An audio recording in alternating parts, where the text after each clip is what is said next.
The courtroom buzzed with the usual hum of anticipation, papers rustling, quiet whispers from the spectators, and the faint sound of a gavel echoing in another chamber. Judge Eleanor Hayes sat at the bench, her expression steady and professional. Another day, another case. Or at least, that's what she thought until the bailiff called it the state of Louisiana versus James Anderson. Eleanor shifted in her seat, her gaze falling on the list of charges in front of her. Assault, robbery, resisting arrest. A familiar wave of disappointment washed over her, another lost soul caught in the system. When the defendant was brought in, the world around her seemed to tilt. The man shackled at the wrists and ankles wasn't a stranger. He was James Anderson. Her James. Her throat tightened as memories flooded back, the carefree summer afternoon spent racing bicycles down the dusty streets of Hammond, Louisiana, late-night conversations under the magnolia tree in her backyard, promises they'd made as children to always have each other's backs, no matter what. But the man standing before her was a far cry from the boy she remembered. His shoulders were slumped, his face weathered by years of hardship, yet his eyes, those deep, soulful eyes, were unmistakable. Eleanor's grip on the gavel faltered. For the first time in her career, she hesitated. The room seemed to close in on her as she tried to process the impossible. James looked up at her, a mix of shock and resignation in his expression. Recognition flickered in his eyes, but he quickly looked away, his head lowering slightly. The courtroom held its breath as Eleanor fought to regain her composure. "Mr. Anderson," she began, her voice steady despite the chaos inside her. "You stand accused of assault and robbery. How do you plead?" James's voice was rough, almost unrecognizable. "Not guilty, Your Honor." Eleanor's heart pounded in her chest. She wanted to stop everything, demand answers to the questions swirling in her mind. How had his life gone so wrong? But her role as a judge required composure, so she forced herself to continue. "Proceed," she said, her voice steadier than she felt, as the prosecutor began his opening statement. Her thoughts raced. This wasn't just another case. It was James. She had to separate her past from her present before it was too late. The courtroom blurred as her mind drifted to a time long before the black robes and the gavel. Eleanor and James had grown up on opposite sides of Hammond. Not by distance, but by the unspoken rules of a segregated town. Eleanor's family lived in a modest house with a white picket fence, while James's family resided in a weathered home at the end of a dirt road, surrounded by fields. Their friendship had been an anomaly.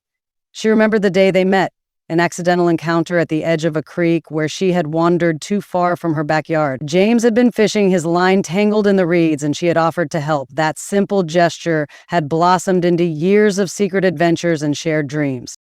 James had once asked her, lying on the grass under the stars, "You ever think about leaving this place? Really getting out of here? Going somewhere people don't look at us funny just for sitting together?" Eleanor had laughed, brushing it off, but James wasn't joking. Even as a child, he saw the world for what it was, a place that didn't always make room for people like him. Their bond deepened despite the whispers, the sideways glances, and the disapproval from both sides. But the pressure was always there, like a weight neither of them could shake. And then, one day, it ended. It was the summer before high school when Eleanor's father caught them sitting together on the porch. His voice had been cold and sharp, full of authority. "Eleanor, get inside now." She had hesitated, glancing at James, who stood frozen in place. "Go on," he had said quietly, his voice tinged with resignation. "I'll see you around." But they never saw each other again. Not really. Eleanor's father forbade her from going near James's family, and soon after, James moved away. Eleanor threw herself into school, chasing her ambitions and dreams of justice. She went to law school, determined to make a difference. But she never forgot the boy who had taught her what courage looked like. Now, sitting on the bench, she wondered what had become of James after she had walked into that house and closed the door on their friendship. His criminal record showed a series of minor offenses, petty theft, loitering, nothing that screamed violent tendencies. But how much of someone's life could you truly capture in a few lines on a rap sheet? The prosecutor's voice snapped her back to the present, detailing the charges against James, assaulting a store clerk during a robbery at a convenience store in Baton Rouge. The clerk had suffered minor injuries, and the cash register had been emptied. James was caught a few blocks away, allegedly with the stolen cash in his possession. Eleanor studied James as the prosecutor spoke. His posture was slouched, his hands clasped in front of him, but his face was unreadable. Did he really do it, or was there more to the story than the prosecution claimed? When the court adjourned for lunch, Eleanor retreated to her chambers, trying to gather her thoughts. Margaret, her assistant, approached with a hesitant expression. "Judge Hayes, are you okay? You seemed a little distracted," Margaret asked. Eleanor hesitated. Should she confide in Margaret? Would it be unprofessional to admit that she knew the defendant? Instead, she shook her head. "I'm fine. Just a lot on my mind." But she wasn't fine. How could she be, with the past she'd buried so deeply now sitting just a few feet away, waiting for her judgment? The courtroom was packed when the trial resumed. Reporters scribbled notes, the clerk shuffled papers, and the prosecutor, a sharp-faced man named Richard Powell, was ready to present his case. "Ladies and gentlemen of the jury," Powell began, his voice firm. "This case is about violence. It's about a man who walked into a convenience store and, without provocation, attacked an innocent clerk before stealing the contents of the cash register. The evidence will show that James Anderson is guilty of this crime." Eleanor felt a knot tighten in her stomach. The prosecutor's tone was cold, clinical, like James was nothing more than a name on a docket. She glanced at James, whose gaze remained fixed on the table before him. The defense attorney, Lisa Porter, rose to present her opening statement. She was young but confident, her voice carrying across the room. "The prosecution would have you believe this case is straightforward, but it's not.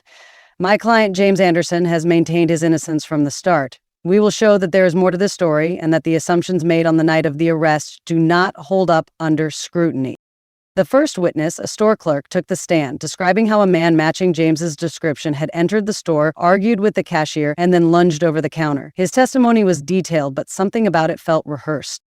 During cross-examination, Lisa asked, "You stated that the man who attacked the clerk was wearing a red hoodie, correct?" "Yes," the witness replied. "Did you see his face clearly?" "Not really. It was dark, and he had the hood up." Lisa nodded. "So you couldn't definitively identify the person who committed the assault?" The witness hesitated. "Well, no." "No further questions," Lisa said, cutting him off. Eleanor noticed James shift slightly in his seat, his shoulders squaring as if a small glimmer of hope had sparked within him. Next came the surveillance video from the store, grainy and poorly lit, showing a figure in a red hoodie entering the store. The prosecution argued that the figure in the video was James, but the quality made it difficult to make any clear identification. Eleanor studied the footage intently. Was it really James? The figure moved quickly, grabbing something from the counter before disappearing off screen. The video ended abruptly, leaving an unsettling gap in the narrative. James's defense was based on an alibi. He claimed he had been walking home from a friend's house at the time of the robbery, but his friend was unwilling to testify, citing fear of retaliation from the community. Lisa argued that the lack of a willing witness didn't negate James's innocence, but the jury's skeptical expressions told a different story. As the trial continued, Eleanor felt the weight of her role heavier than ever. How could she separate the past from the present? How could she judge the man who had once been her closest friend? This excerpt seems like the powerful climax of a courtroom drama that explores themes of justice, personal history, and the complexities of the criminal justice system. At the center is Judge Eleanor Hayes, who faces an emotionally charged trial involving James Anderson, a man from her past. The case brings up their shared history, including childhood friendships marred by the segregated divisions in their town. As the trial unfolds, Eleanor struggles with her duty to maintain objectivity while confronting her personal connection to James, as well as the flaws within the legal system.